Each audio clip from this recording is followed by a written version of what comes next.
안녕하십니까. 여수 MBC 뉴스투데이 시작합니다. 전국 최대 규모의 갈대 군락지와 철새 도래지인 순천만 습지 일원에서 갈대 축제가 막을 올렸습니다. 특히 올해는 순천만의 생태와 문화를 성공적으로 융합했다는 평가를 받고 있습니다. 김주희 기자가 보도합니다. 황금빛 갈대가 바람에 일렁이는 순천만 습지. 1,400여 마리가 넘는 흑두루미가 도래에 활동하는 이곳에서 생태축제에 막이 올랐습니다. 람사르 습지 순천만을 찾은 탐방객들은 순천만 갈대를 이용해 엽서를 만들고 흑두루미 소원 등도 정성껏 작성해봅니다. 탐방객들은 일상에서 잠시 벗어날 수 있는 색다른 느낌의 생태축제에 대해 긍정적인 반응입니다. 아무래도 도시에 있다가 이렇게 생태계 경험하기가 좀 힘든데 여기 오면 두 개 다 같이 경험할 수 있으니까 좋은 것 같아요. 특히 올해 축제는 언플러그드 갈대음악회와 흑두루미 북콘서트, 문학기행 등 순천만의 생태 가치를 문화적 요소와 융합을 시도했습니다. 또 기획 단계에서부터 민관이 공동으로 추진함으로써 멸종위기 야생동물들의 정보를 공유하고 국제기구와 연계한 국제협력의 장이 되도록 차별화했습니다. 주민이 참여하는 생태 관광 활성화라든지 그리고 순천만의 지속 가능성을 담보한 염습지의 관리 방안이라든지 이런 것들을 각 분야의 전문가들을 모셔서 저희가 의견을 듣고 그리고 효율적인 습지 관리를 하기 위한 준비를 했고요. 갈대, 쉼과 비움을 말하다를 주제로 막이 오른 순천만 갈대축제. 올해로 18번째를 맞은 순천만 갈대축제는 기존 축제들과 차별화된 생태축제로 성공적으로 자리매김하고 있습니다.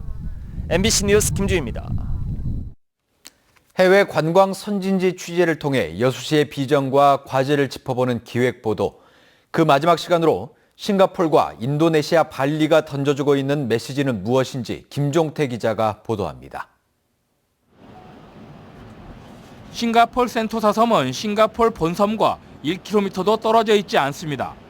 섬과 섬을 잇는 이동수단은 차량 외에 해상을 가로지르는 케이블카로 관광 가치를 높였습니다. 센토사 섬 안에는 단순한 유락시설에서 벗어나 호텔과 쇼핑시설을 집중적으로 배치해 하루 이틀 섬에서 머무는 체류형 관광을 유도했습니다. 크루즈를 타고 돌아보는 야간 경관도 특색 있는 건물의 인공적인 조명 설치보다는 건물 내 전등 불빛을 자연스럽게 살려 최고의 관광 상품을 만들었습니다. 미래에셋이 여수 경도에 1조 원 투자를 계획하고 있는 가운데 여수시의 올바른 관광 방향을 모색하기 위해 취재팀과 해외 선진지를 함께 찾은 여수시 의원들의 감회는 남다릅니다. 경도 하나만을 복합 요트로 특색 있게 만들고 나머지는 해양 케이블카나 액수표장이나 연계해서 충분히 여수도 센토사 섬 못지않게 복합 리조트로 충분히 활성화시킬 수 있지 않냐 생각됩니다. 해양 스포츠 전국이 된 발리는 자치단체가 스포츠 시설을 육성하기보다는 지역민이 자연스럽게 해양 스포츠 활성화에 나서고 있습니다. 관광 상품에 지역민이 직접 투자하고 개발하는 한편 관광지 관리에 참여함으로써 여기에서 나오는 혜택은 주민들에게 돌아가게 하고 있습니다. 이 같은 방식으로 민간업체를 유치한 결과 지난 2006년만 해도 100여 군데에 불과하던 발리 내 해양 스포츠 센터는 지난해 237곳으로 배 이상 늘었습니다. 외국 관광객들의 안전한 관광을 위해 최적의 치안 상태를 유지하고 항상 웃는 얼굴로 손님을 맞이하는 친절 서비스도 최고라는 점을 부각합니다. 여기에 저렴한 식사와 풍부한 먹거리는 관광객들을 다시 발리로 불러 모으고 있습니다. 발리 사람들이 좋은 점은 이제 다 친절하니까 그래서 여행객들이 여기 오면은 안전한 느낌이 있습니다. 그래서 발리에 갔다 오면은 거의 만족하고 들어가세요. 아름다운 해양 경관을 배경으로 주민 참여와 계획된 투자를 통해 최고의 관광시설을 만든 싱가포르와 인도네시아 발리의 관광정책. 미래 관광의 방향을 섬 개발과 해양 레저 스포츠 활성화에 중점을 두고 있는 여수시가 꼼꼼히 눈여겨봐야 할 대목입니다. MBC 뉴스 김종태입니다. 광양 섬진강변 온실단지의 염해 피해를 막기 위한 기관별 협의가 마무리돼 용역조사와 대책 마련을 공고한 국민권익위원회에 최종 보고됐습니다.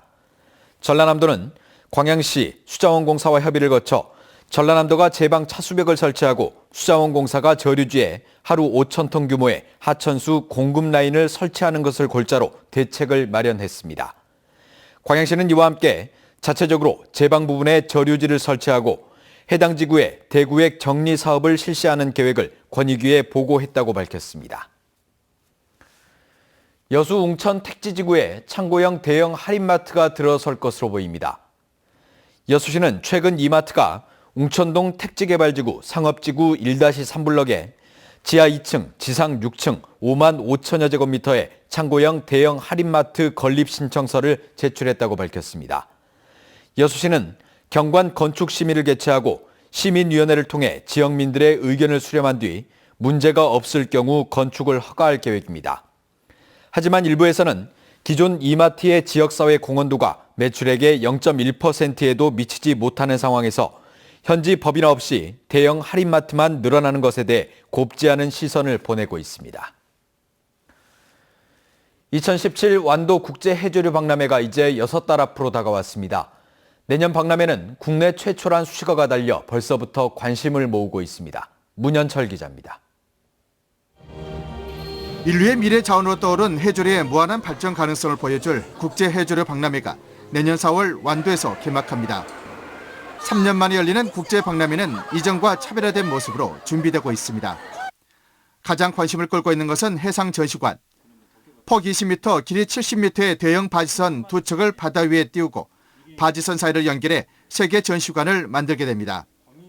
해상전시관은 국내에서 처음 시도되는 겁니다.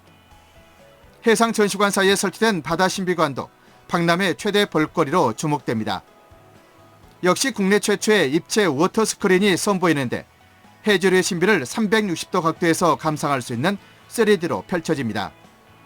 5개의 전시관 안에 보다 해조류의 다양성과 해조류에 대한 이해도를 쉽게 하기 위해서 킬러 콘텐츠를 심어놨습니다. 해조류의 가치를 재조명하고 산업화 방향을 제시하는 국제해조류 박람회. 국내 최초란 수식어와 함께 번뜩이는 아이디어로 성공 개최를 예고하고 있습니다. MBC 뉴스 문현철입니다. 한 중소기업이 중국 업체와 무역 거래를 하는 도중 수천만 원을 날리는 피해를 봤습니다. 중국 업체의 계좌인 줄 알고 거래 대금을 넣었는데 알고 보니 해커에 의해 계좌번호가 바뀌어 있었던 겁니다. 송정근 기자가 보도합니다. 중국 기업으로부터 고무 원자재를 수입해와 가전제품을 생산하고 있는 전남의 한 중소기업. 2주 전 최근에 거래한 물품 수입 대금 2천만 원을 엉뚱한 계좌로 보냈다는 사실을 알게 됐습니다. 누군가 중국 업체 이메일을 해킹한 뒤 중국 업체와 한국 업체에 각각 허위 메일을 보내 거래 계좌 등을 바꾼 겁니다.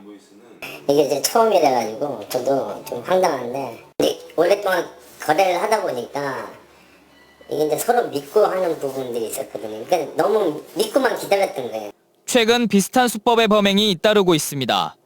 지난 3월에도 국내의 모 대기업이 국제 이메일 해킹으로 240억 원의 손해를 입어 검찰 수사를 의뢰하기도 했습니다. 이렇게 이메일을 해킹당해 피해를 입은 한국 기업은 최근 3년 동안 모두 70여 곳. 이메일 해킹 범죄는 거래처의 이메일과 비슷한 가짜 이메일 주소를 만들어 피해 업체에 보내기 때문에 범행을 눈치채기 어렵습니다. 범죄자들이 주로 아프리카나 유럽 등 해외 인터넷 주소를 사용하다 보니 국제공조를 통해 수사를 해야 하는 어려움이 있고 피해 사실을 알게 되더라도 외국 계좌로 돈이 송금돼 인출 차단 등의 한계가 있습니다. 이메일 계정이나 아니면 거래 관계 시에 사용하는 계좌 같은 것은 단일한 계좌를 사용하는 게 좋고요. 그게 변경됐다면 반드시 유선상으로 상대방 거래사하고 다시 한번 확인을 하는 게 필수입니다. 광주 전남에서 외국 기업과 무역 거래를 하는 업체는 모두 3,300여 곳. 기업들의 세심한 주의와 대비가 필요해 보입니다. MBC 뉴스 송정근입니다. 전남 지역 시장 군수들이 수발화 피해를 입은 벼를 전량 매입하고 쌀값 안정 대책을 마련할 것을 정부에 요구했습니다. 전남 시장군수협의회는 어제 화순에서 정례회의를 갖고 이 같은 내용이 담긴 건의서를 채택하는 한편 참전 명예수당에 대한 지급기준 마련과 소규모 공유수면 매립 규제 완화 등도 전라남도와 정부에 건의하기로 했습니다. 광양항의 24열 크레인 설치가 내년 말까지 마무리될 것으로 보입니다. 것으로 예상돼 나들이 떠나시는 분들 많을 텐데요. 몇 가지를 기억하셔야겠습니다. 먼저 남부 내륙 지방을 중심으로는 아침까지 안개가 다소 짙게 끼어 있겠고요. 공기도 차츰 탁해지겠는데요. 외부에서 오염물질이 들어오면서 오전까지는 중서부 지방을, 오후에는 중부 내륙 지방을 중심으로 미세먼지 농도가 차츰 짙어지겠습니다. 곳곳에는 비도 오는데요. 오늘 중부는 흐린 가운데 오전까지 경기 북동 내륙과 영서 북부에 비가 조금 오겠고요. 서울 등 수도권에도 빗방울이 떨어지겠습니다. 또 늦은 밤부터는 동해안 지방에도 비나 눈이 내리기 시작하겠습니다. 자세한 현재 기온 보시면 서울 12.5도로 어제 아침보다 5도가량 높고요. 그 밖에 광주 10.4도, 울산 10.2도를 보이고 있습니다. 한낮에는 서울 18도, 청주 19도, 대구 21도까지 오르면서 온화하겠습니다. 다음 주 화요일 전국에 비가 내리고 난 뒤에는 다시 영하권의 추위가 찾아올 전망입니다. 날씨였습니다.